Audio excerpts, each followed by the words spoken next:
Chief minister के पास आपको access नहीं बनती है, हमारे पास एक्सेस बनेगी ना, वो तो चीफ मिनिस्टर के पास भी आपकी आगा डायनास्टी यहाँ पे इलेक्शन लड़ रही है।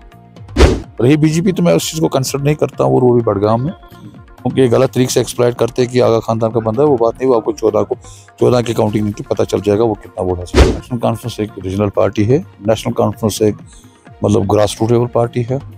ये हम नहीं कह सकते लोग उसको सपोर्ट करेंगे कि नहीं, वो बात है नहीं। बिस्मिल्लाहिर्रहमानिर्रहीम, अस्सलाम वालेकुम नाज़रीन किराम, आप देख रहे हैं जेके अनहड़ मलिक ग्रुप के साथ। बड़गाम ज़िमनी इंतखाबात के हवाले से बात करें तो बहुत सारे आज़ाद उम्मीदवार जो है मैदान में उतरे हैं और अपना किस्मत आजमा रहे हैं। और इसी सिलसिले में रीजनल पार्टीज़ की बात करें तो नेशनल कॉन्फ्रेंस जो है वो मैदान में है और उमर अब्दुल्ला जिन्होंने यहाँ पर जीत दर्ज की थी, उन्होंने अपना कैंडिडेट यहाँ पर खड़ा किया है आगा सैयद महमूद साहब, और वो हमारे साथ इस वक्त मौजूद है। इनके साथ गुफ्तगू करेंगे। पहले सर आपका खैर मकदम है।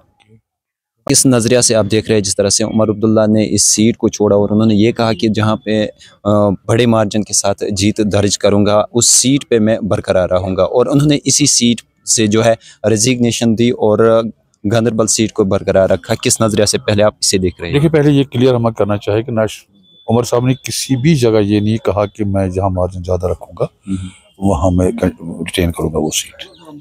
ये गलत है उमर साहब के बारे में। ये उसने नहीं कहा, एक सीट उसको छोड़नी थी, उसने प्रेफर किया बड़गाम ही छोड़ दो, वो दूसरी बात है, वो दूसरा डिबेट है, उस पर चलेगा।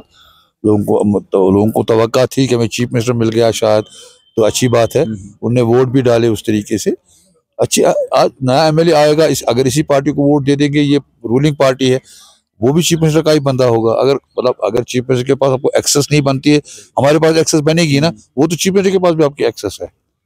तो आगा महमूद साहब जानना चाहेंगे, जिस तरह से मुकाबला बहुत ही कठिन है और पीडीपी की बात करें या बीजेपी की बात करें, वो भी कैंपेनिंग चला रहे हैं, किस नज़रिए से आप देख रहे हैं लोग क्या सपोर्ट करेंगे नेशनल कॉन्फ्रेंस को एक बार फिर बड़गाम में? देखिए, नेशनल कॉन्फ्रेंस एक रीजनल पार्टी है, नेशनल कॉन्फ्रेंस एक मतलब ग्रास रूट लेवल पार्टी है। ये हम नहीं कह सकते लोग उसको सपोर्ट करेंगे कि नहीं, वो बात है नहीं। हाँ, मुकाबला तो है, वो तो होता है इलेक्शंस में, कोई दो राय नहीं। पीडीपी अपनी जगह पे, हम अपनी जगह पे हैं। रही बीजेपी तो मैं उस चीज़ को कंसिडर नहीं करता हूँ, वो भी बड़गाम में, क्योंकि गलत तरीके से एक्सप्लॉइट करते हैं कि आगा खानदान का बंदा है, वो बात नहीं। वो आपको 14 की काउंटिंग नहीं की पता चल जाएगा वो कितना वोट हासिल करेगा। यहाँ से मैं क्लियर करता हूँ। तो अगर यहाँ तो आगा खानदान के दो बंदे इलेक्शन लड़ते हैं, उनका अपना वोट बैंक है। मतलब देखिए, अगर पीडीपी का कैंडिडेट है, उसका अपना वोट बैंक है, मतलब अगर उसके पास वोट 10,000 है, 15,000 है, 15,000 एक से उसको शुरू करना है। जैसे नेशनल काउंसिल को ले लीजिए, आगा नेशनल काउंसिल का अपना वोट बैंक है, अपना वोट है, ये तो ग्रास रूट लेवल ऑर्गेनाइजेशन है। आगा महमूद को भी अपना एक वोट बैंक है, अगर उसके पास 10,000 वोट है, उसे 10,000 एक से शुरू करना है। ये बात है। मुकाबला अगर मुझे लगता है कि वो इन्हीं दो पार्टियों के बारे में होगा, नेशनल कॉन्फ्रेंस और पीडीपी। तो बीजेपी की यहाँ तो वो बात ही नहीं, कैसे वो चलाते हैं लोगों को, कैसे कन्विंस लोगों को करेंगे, वो मैं आपको इस वक्त कहता हूँ आपके सामने। ये आप याद रखे, 14 काउंटी के बाद मुझे मिली, फिर मैं बता दूंगा आपको बीजेपी का क्या हाल होगा। ये तो है, इसमें दो राय है नहीं। हाँ, वो तो बंदा है, इलेक्शन लड़ता है, लोकल है, यहाँ पे लड़ने दो उसे, लड़ने दो ना उससे। कल अगर अपने रिलेशन ने उसको वोट दे दिया, मैं देखता हूँ नहीं देंगे, क्योंकि यहाँ आगा डायनास्टी यहाँ पे इलेक्शन लड़ रही है। यहाँ इस जो कम्युनिटी का वोट है, उसको दूसरी तरफ जाना बहुत मुश्किल है, वो नहीं जा सकता है।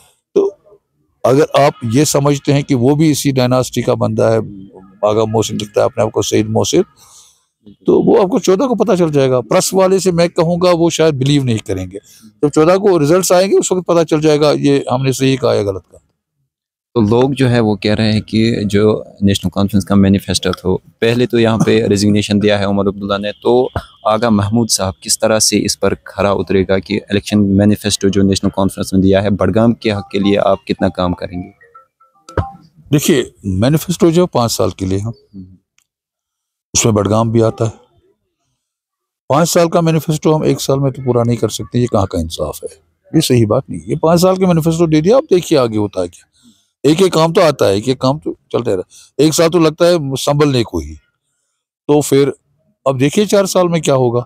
हाँ, बड़गाम की अपनी कुछ प्रायोरिटीज है, वो हर किसी के एमएलए के पास होते हैं। मैं यहाँ पर भी अपनी प्रायोरिटीज है बड़गाम में, यहाँ पर भी बहुत मसाइल आते हैं, मुश्किल आते हैं। आप देख लीजिए, बड़गाम वो अलोन डिस्ट्रिक्ट क्वार्टर रहा है जहाँ पे 2004-05 तक डिग्री कॉलेज नहीं था। 79 में मतलब बड़गाम डिस्ट्रिक्ट बना है, कुपवारा के साथ, पुलवामा के साथ, कारगिल के साथ, वहाँ 2-2, 3-3 कॉलेज हैं। अब यहाँ पे लोगों की ये बहुत बड़ी डिमांड है, हमारे पास मतलब वुमेन्स डिग्री कॉलेज नहीं है। ये हमारी जाती जो कॉन्स्टिट्यूंसी के मसाइलात है वो अलग है, मतलब अपने मैनिफेस्टो से बाहर भी ये मसाइलात है जो आ रही 370 की बात, पंचायत की बात, वो एक बहुत बड़ा मसला है, वो पार्टी का ऊपर वाला मसला है, वो पार्टी का एजेंडा है, वो पार्टी वो एजेंडा है जिस पे वो कंप्रोमाइज नहीं कर सकती, उस पर कंप्रोमाइज नहीं करेगी नेशनल कांफ्रेंस। रही बात, आप मुझे कहेंगे कि अभी क्यों नहीं लाते हो, जिनने लिया है वो कैसे वापस देंगे, ऊपर तो ही बैठे हुए है ना। हाँ, हम लड़ते रहेंगे, देखेंगे कब क्या होगा। आखिर पर बड़गाम के लोगों के लिए क्या पैगाम है? बड़गाम के लोगों के लिए पैगाम है कि एतमाद दे हमें एक बार, हम कोशिश करेंगे अपने आपकी मुश्किलात को एड्रेस करने के, पर एक बार भरोसा करें, हमें एतमाद दे। तो क्या आगा महमूद साहब उसी तरह काम करेगा जिस तरह भीरवा में उन्होंने की थी जब ये मेंबर लेजिस्लेटिव असेंबली भीरवा में? कोशिश करेंगे, कोशिश वही होगी, मेरे काम को कोई फर्क नहीं आएगा। एक फर्क यह है कि आजकल थोड़ा वो उस वक्त जिस तरीके से पावरफुल थे, आज वो चीज़ है नहीं, क्योंकि आज डुअल कंट्रोल है। पर तब भी मेरी कोशिश रहेगी कि मतलब मेरा जो पास्ट रिकॉर्ड रहा है उस पर कोई हरफ ना आए। बहुत बहुत शुक्रिया, थैंक यू। नाज़रीन किराम, ये थे हमारे साथ नेशनल कॉन्फ्रेंस पार्टी के कंटेस्टिंग कैंडिडेट आगा सईद महमूद साहब, जो कि हमारे साथ इस प्रोग्राम में गुफ्तगू कर रहे थे। मज़ीद अपडेट्स के लिए आप बने रहिए JK अनहट के साथ। मुझे अपने साथी सईद उबैद के साथ दीजिए इजाज़त। खुदा हाफिज़।